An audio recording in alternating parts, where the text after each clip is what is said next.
waiting for. It's time! Now introducing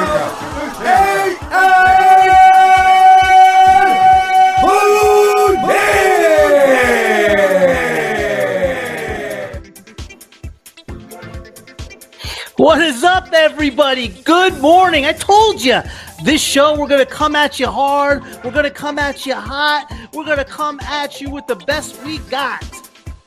Welcome to All In Before 10, the A's morning show. I am your host, Tony, lifelong A's fan, and this is your daily wake-up call for the Las Vegas A's. This is not background noise. This is your morning reset. Think of it like your morning sports talk show, but specifically for A's fans who want more than box scores. We'll mix in game analysis, player development updates, stadium talks, financial realities, and live chat interaction so you can start your day informed and fired up. Whether you are heading to work, hitting the gym, or just pouring your first cup of coffee, this is where the A's conversation begins. All In Before 10, the A's morning show, is the daily tone center inside the House Always Wins media network built for depth, separating baseball, prospects, business, stadium news, history, and community impact into distinct shows with clear lanes. Powered by passionate voices under one roof where every room has a purpose. Do me a favor, guys. Subscribe, turn on notifications, and jump into the live chat. The desert era is here, and every morning we are all in. How you guys doing? We got a packed show in for you today, guys. Who's your favorite player? I'm not talking about who is the best player on the team, but who is your favorite player? And you can't trick who you feel is your favorite player, because we all feel that particular emotion when he makes a play in the field, comes up to bat. We feel a certain way about that particular player. Our heartbeat pounces a little bit faster and we root a little bit harder. Who's your favorite player? I will tell you who mine is a little bit later. Zack Gelof in center field.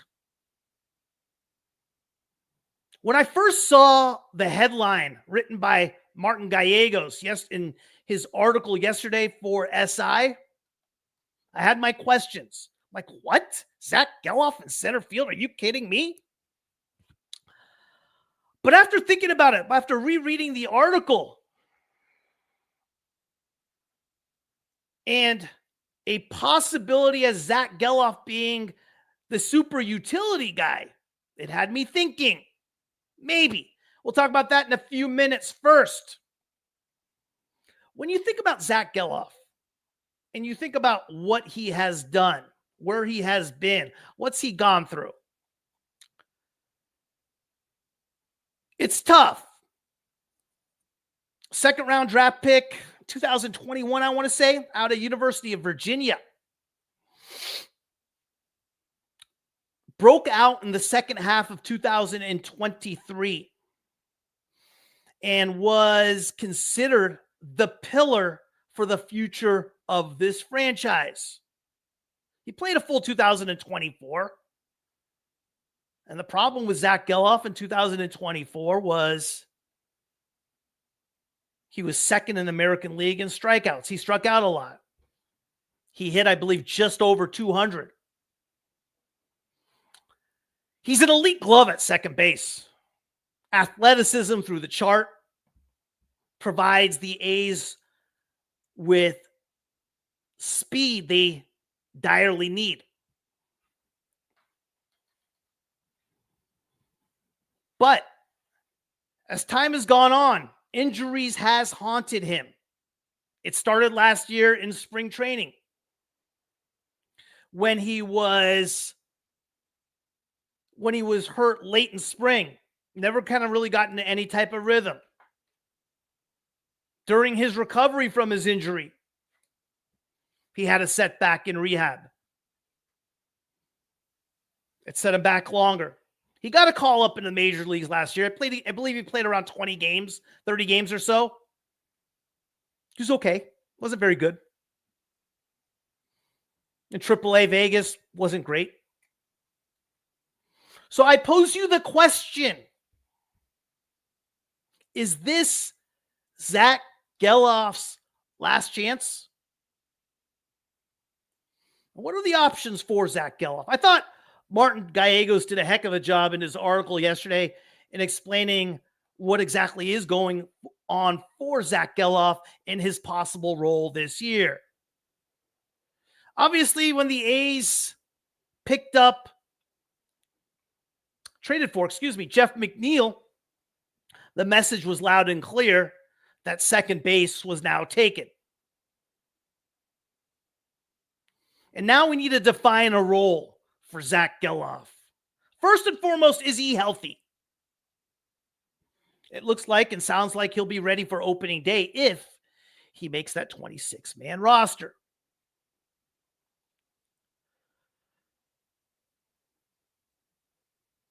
When you look forward for Zack Gelof, everything really comes down to, is he going to be able to hit?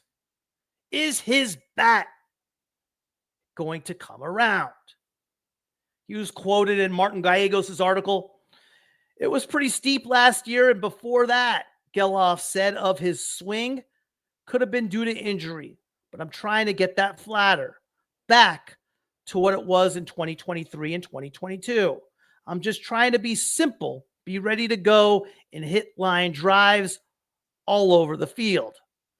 With how the last 2 years have gone, I definitely want to lean into my athleticism, be the best base runner on the team.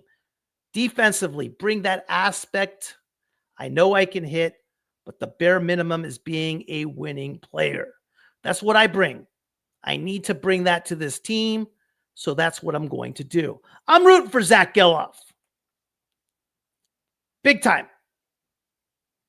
Do I feel sorry for Zack Gelof? Absolutely not. I don't think any professional at his type of level wants anybody feeling sorry for him. He's a professional. He's elite. He's shown that. He has that glove to be elite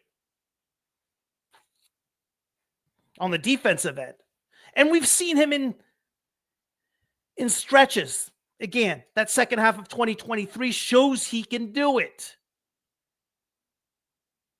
And for any young player, especially at that time, what was he, 23 years old, coming into his own, learning. He's had setback after setback.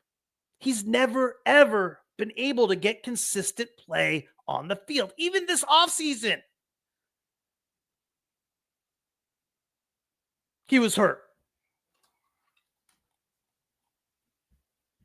But is there an opportunity for Zack Gelof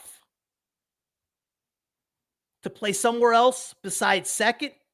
Because to be honest, that's all I imagine Zack Gelof playing at, second base. There wasn't really any other position for Zack Gelof. He's not a shortstop. He's not a third baseman.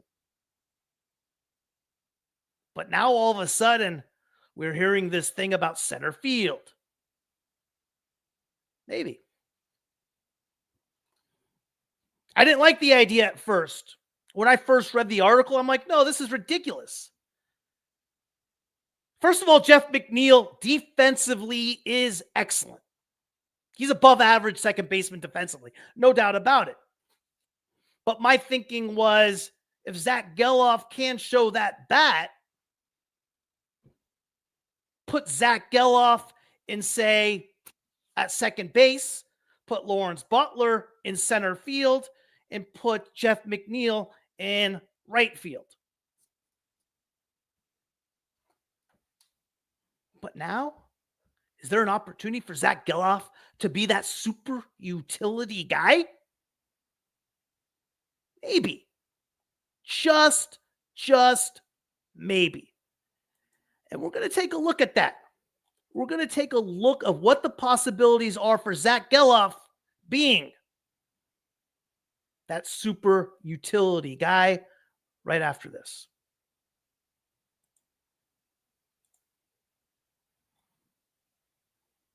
All right, guys, here is where I ask you for your help. The next chapter doesn't grow because of algorithms. It grows because of people. If you believe in what I am building, focus shows, honest conversations, deeper dives without the clutter, then I need your help. Not passive support, active support. Word of mouth still wins. Always has. Follow me on X at Las Vegas A's Pod. That's LASVEGASASPOD. Subscribe to the YouTube channel. Like it. Hit the notifications bell so you don't miss when we go live. Retweet the clips. Share the episodes in group chats. If you've got a platform, even a small one, let's talk about it. Post about it. Tag me. The big networks don't grow because they are big. They grow because their audience moves for them. I'm asking you to move with me. This isn't corporate. This is not corporate. This is grassroots. It's community built. And if you ever said you want coverage that goes deeper, that separates baseball from business, that calls out misinformation and also celebrates what's working, this is it. But I can't build it alone. Help me get the word out. Let's grow this thing the right way. Let's grow this thing together.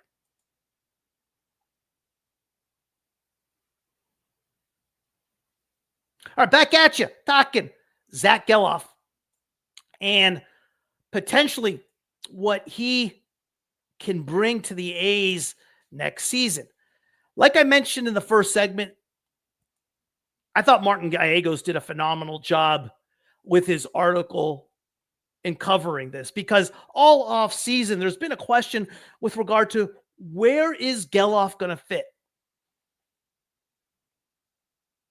What's he going to do? What role can he play even if that bat comes around?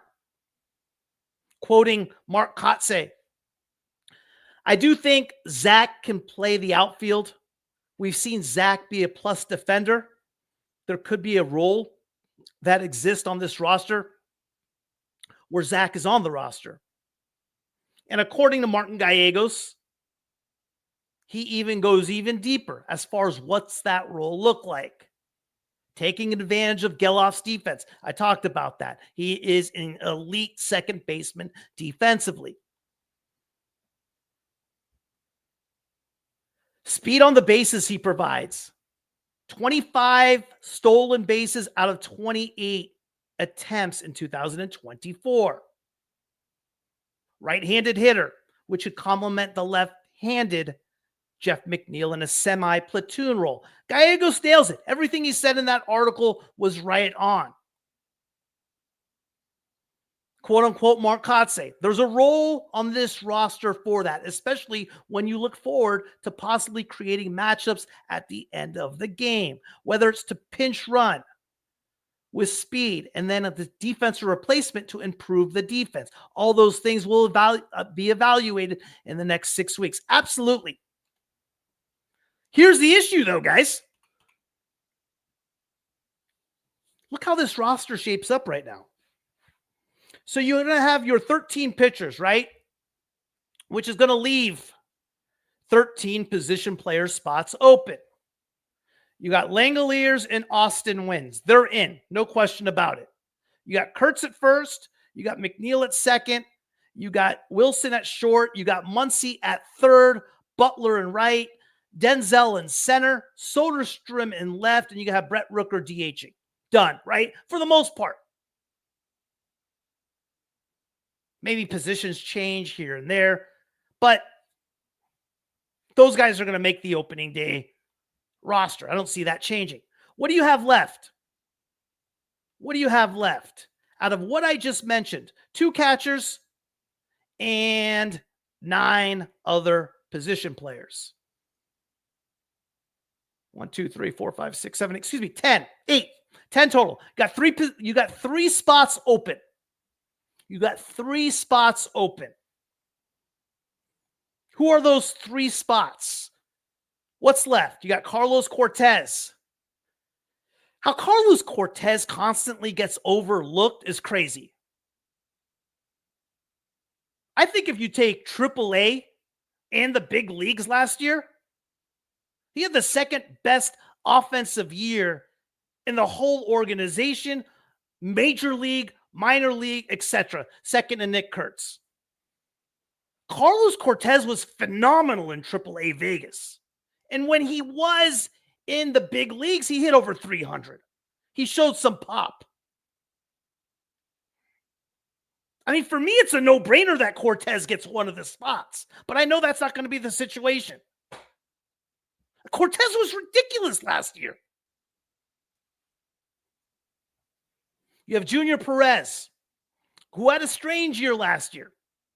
Tore it up in Vegas, AAA, but previous to that was in Midland and showed signs of power, but struck out a ton, hitting the low 200s in AA, then tears it up in AAA Vegas, but obviously a hitter's ballpark. You got Colby Thomas, who showed flashes, who showed what he could be. How about Andy Ibanez, the veteran? Is he guaranteed a spot on the opening day roster? Straight A's think so. We went back and forth on that one. I think Ibanez has to earn it. I don't think he could be automatically given a spot. I think he has to earn it. I think he's the favorite to earn it. I think if it's even between one player or another, it goes to Ibanez. But I wouldn't automatically count him in. They signed him to only $1 million deal, a 1 year, $1 million deal. It has nothing to do with money. That's what they were paying Schumann. They were paying Schumann, $900K? Big deal. You have Darrell Hernandez, who played a majority of the reps in the second half as that super utility guy. Someone I'm high on, Brett Harris. Golly, man. Brett Harris, when he was up last year, tore it up. I guess hitting 280 is no good anymore. He didn't have the pop, but defensively elite, the best defensive player, second to Denzel Clark in the entire A's organization. Not a question. And then you have Zack Gelof. So you have 7 guys fighting for 3 spots. Who gets them? Geez, guys, yesterday we talked about pitching and how difficult it was to make a decision with regard to pitching yesterday. The A's management has some difficult decisions. And here's the beautiful part about being a fan, right? No matter what decision they make, we're right.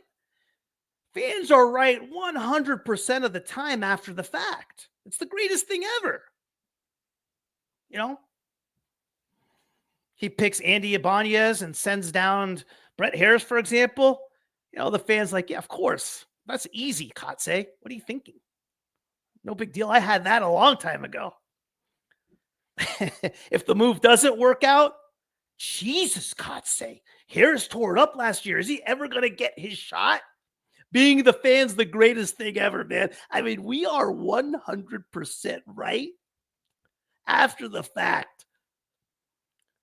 But if when it comes to a tough decision, not saying a whole lot. Or when we are wrong, we don't definitely don't say that either. But that's the beauty of being a fan. And it's going to be tough. There is some brutal decisions. I think some of these needs to be also true spring training type of battles. True spring training type of battles tells the Carlos Cortezes, the Brett Harris, the Darrell Hernandez, hey, no one's guaranteed anything here. Stuff like that builds culture. This is how we do things here. That's important. That matters. I tell you guys, I have not for as long as I've been an A's fan,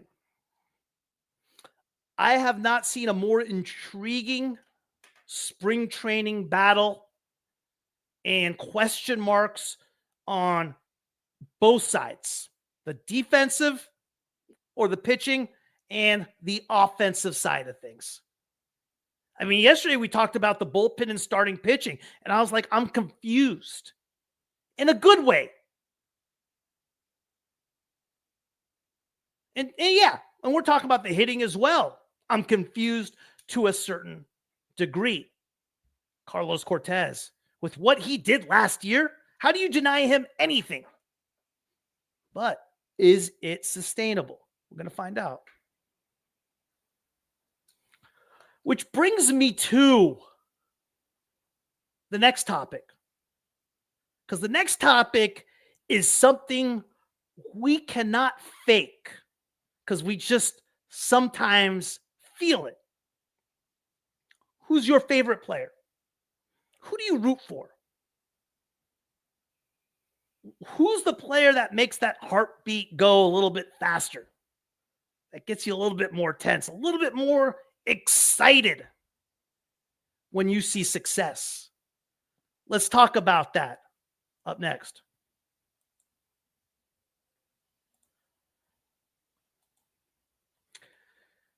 All right, guys, back at ya. Today's episode is brought to you by absolutely nobody. But are you in media? Do you have a passion for sports, for baseball, for the A's? Then you're qualified enough to start. This isn't about gatekeeping. It's about building lanes. If you've got the voice and the work ethic, hit me up. Let's set up your own show, your own platform, your own rhythm. The house always wins isn't about one personality dominating the room. It's about opening doors and filling rooms with people that actually care.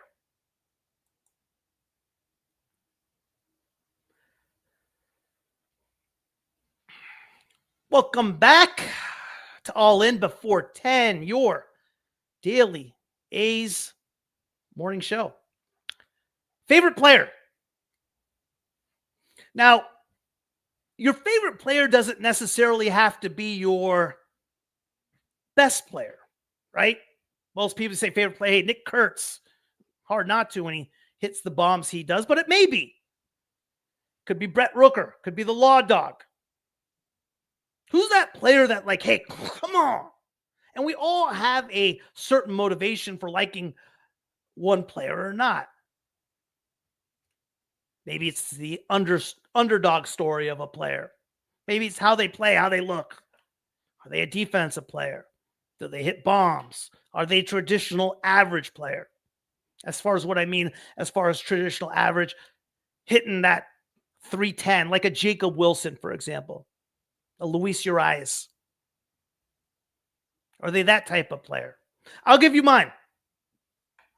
My favorite player right now on the A's is Hogan Harris.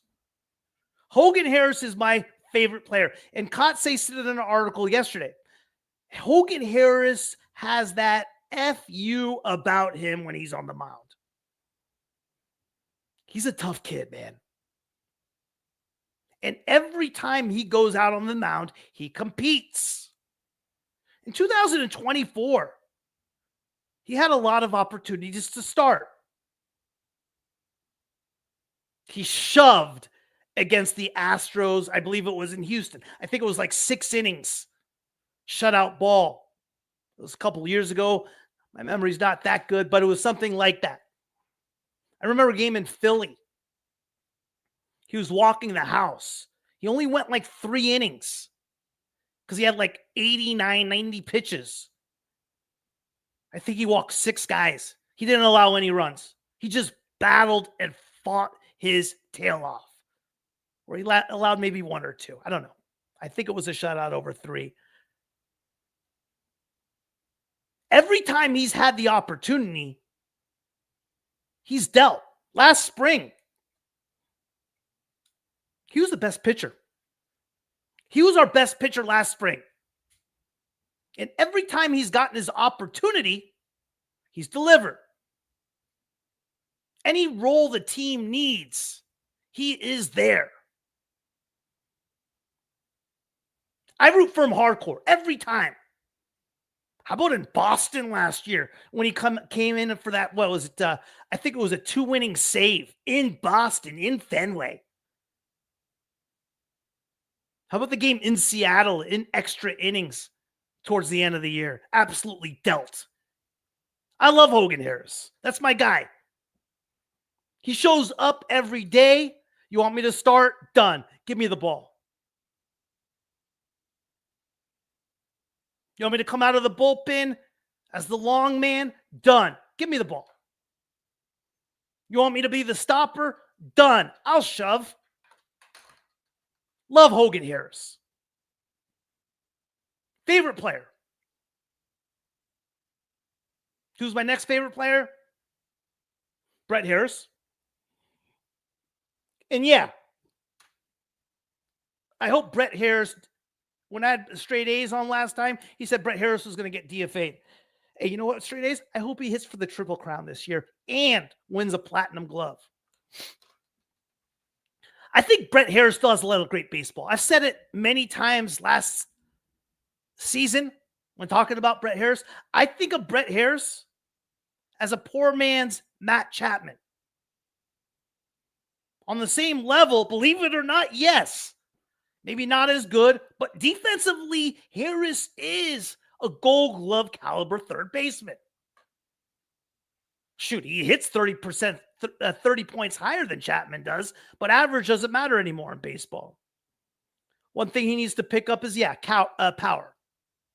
Not necessarily home runs, but yeah, we need some gap-to-gap juice. He could play any position. He could play second base. He can play third. He can play short. I'm sure he can play first, of course. No offense to any of those first basemen out there, but yeah. I hope Brett Harris gets the opportunity this spring. I just think there's too many players when you're talking about those 8 players. Cortez, Junior Perez, Colby Thomas, Andy Ibanez. I don't think he's guaranteed anything. Darrell Hernandez, Brett Harris, Zack Gelof. Who's the 3 guys you're going to pick out of that bunch? Carlos Cortez is another one of my guys I found rooting for hardcore last year. The kid that came out of the SEC, 3rd-round pick out of South Carolina. Then all of a sudden, out of nowhere, everyone's given up on him. And then last spring, I mean, that's what's crazy about watching every single spring training game or listening to it. Cortez hit the ball on the button and couldn't get more unlucky. Went to AAA Vegas, struggled at first. And then from then on, after that first 20, 25 games in Vegas, wow. So yeah, as far as this team, those are I'm going to put Jack Perkins in there as well. So who are my favorite players? Hogan Harris, 1. 2. I'm going to go Jack Perkins, 2. It's my guy. Plus, he was the first ever player to do an interview on Locked On A's. So if it's close, he gets the edge. Sorry, that's how it works. Brett Harris, 3. Carlos Cortez, 4. Hogan Harris, Jack Perkins, Brett Harris, Carlos Cortez, 4. Those are my top favorite players. Put it in the chat. Who's your favorite players? Based on the description on what is a favorite player. But hey, as always, guys, thank you for cruising through. We got some exciting new shows. We got more new shows signed up. I can't wait to tell you about it tomorrow, man. I can't wait to tell you about it tomorrow, and I can't wait to see you all tomorrow. Take it easy, guys.